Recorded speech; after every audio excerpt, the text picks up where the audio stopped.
Hello everybody, I've got some really cool Subarashiki Hibi goods to show you guys today. We've got a physical copy of the full voice HD edition, we've got the art book from 2018, and we also have some extra illustrations, manuals, stuff like that we're going to get into shortly. So what I think we're going to do, firstly, we'll just dive straight in. We're going to be looking at the full voice HD box cover. On the front, we've got this really quite cool image of Yuki and Zakuro, and it really reminds me of the ending of chapter 1, if anything. This just feels like something that would be included in chapter 1, like if this CG was in the visual novel. Oh, I gotta love, on the bottom left, Yuki's brand of Never Knows Best just lying there, that cigarette just lying on the bed. This is a really quite nice image, honestly, and you will see this as a reoccurring theme in this video. There are a lot of illustrations that haven't actually been included in the game itself that we're able to see in not only this art here, but in the art book as well. The back of this box is actually really quite cool. I mean, I feel like if I saw this, there would be a high chance I'd buy it. I'm honestly quite surprised that they've included all the main cast. I mean, for example, I think probably the biggest reason I'm surprised is because of the fact that Hasaki's there. I mean, I just kind of feel like a lot of the moments in Down the Rabbit Hole 2 would be a little less surprising if you already knew that Takuji had a sister. But anyway, we've got not only the names of all of the main cast, but we've got their voice actors as well. Got some really quite cool CGs there. I think, oh my god, we've even got the one where Kimika has the scales. That's hilarious. But I think my favourite CG is probably Yuki with the piano. Gotta love on the bottom as well, they've got loads of PC specs that are required to run the DVD. We've also got a little blurb of the story, which, funnily enough, only summarises the events that happen in chapter 1. And we also have, just in general, text that's aimed to make the reader as excited as possible before reading. Now, I've tried to give a translation. If you want to read the translation, I'd recommend pausing the video now.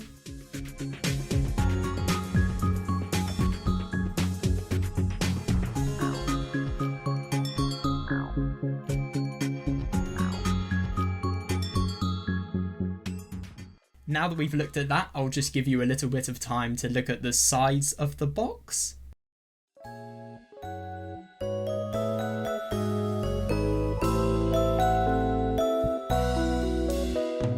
Right, let's open this bad boy. Here we go.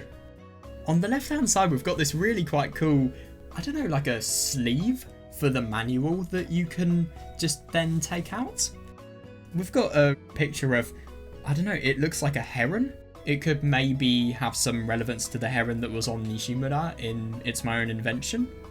It feels like this artwork is really quite ambiguous, but it looks really nice, honestly. I'm honestly really quite surprised that we didn't see this heron more in the story if it's featured in the box cover of the game. Still, I like it though, it's really quite cool. Then we've got the manual.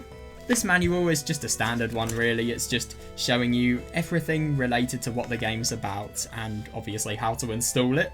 Gotta love the smoking rabbit that's seen in the corner of some pages. Not all of the pages though. It's a nice item to have, the manual, there's not really much to it, but still, I mean, this is the definition of a collector's item. Next, we've got the CD.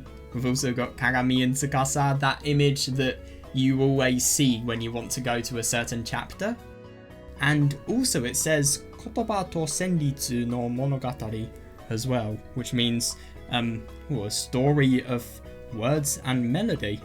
I just instinctively think of not only the Emily Dickinson poem that is referenced throughout the story, but also it really reminds me of that ending scene in It's My Own Invention Kimika ending, where Kimika has the scales. We're going to be looking at the game later though. I next want to cover the art book. This here is the 2018 art book.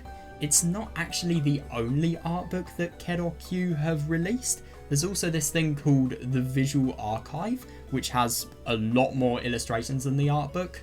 A lot more NSFW as well. But anyway, let me show you what this is all about. When I first opened this book, I was actually quite surprised because the first illustrations we see, basically none of them are actually featured in the visual novel. There's a lot of really quite nice sketches that they feel like they'd fit in, but they're not actually included. What's really quite cool about this art book as well, it's got some interviews with the author, who is called Skadji. There's even a little section where Skadji recommends books that broaden the understanding of the mind to just anybody who's reading it, which is really quite unusual.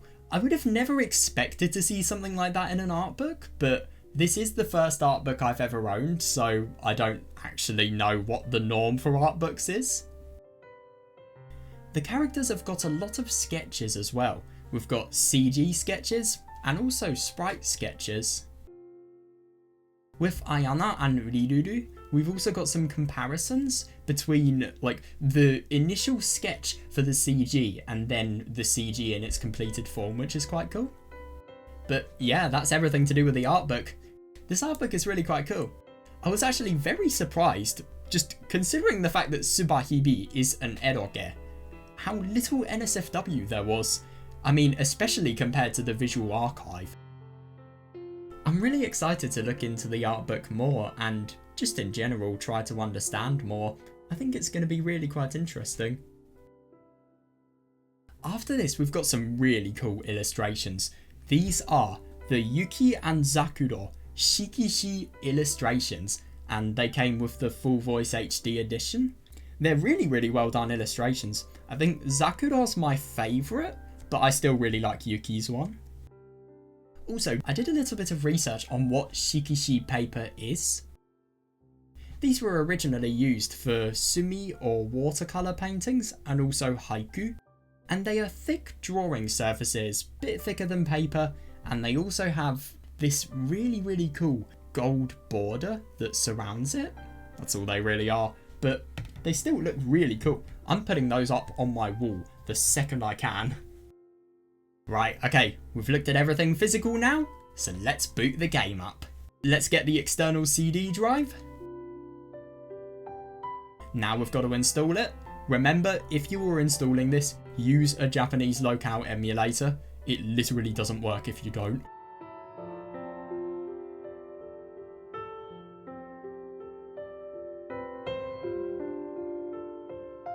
There we are, that's the installation done. Right, here we go. Let's begin.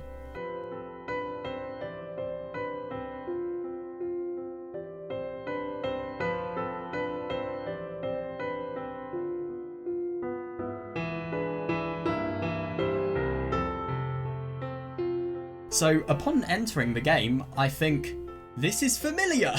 There is the CG that is seen on not only the box art but also the art book itself. There's also some really quite pleasant music that I've never really heard in Subarashiki before.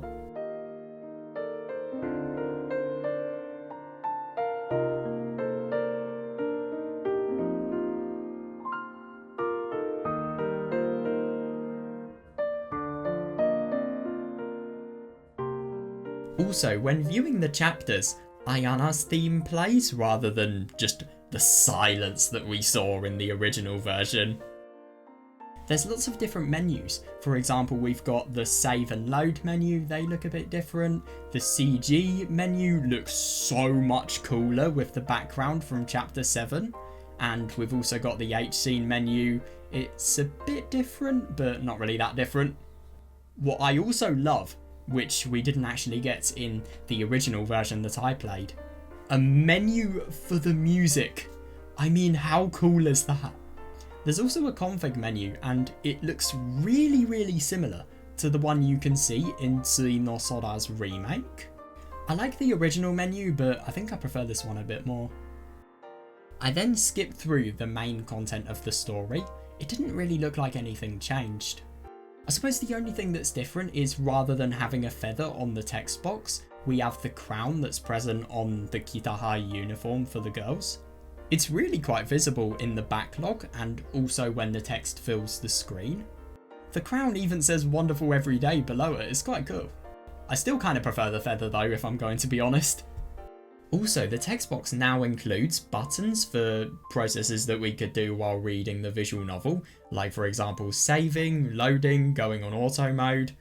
You can also get these processes by right-clicking, and they've even redesigned the menu for this. I'll tell you what I absolutely love, the addition of the quick save and quick load button. They are genuine legends for adding that.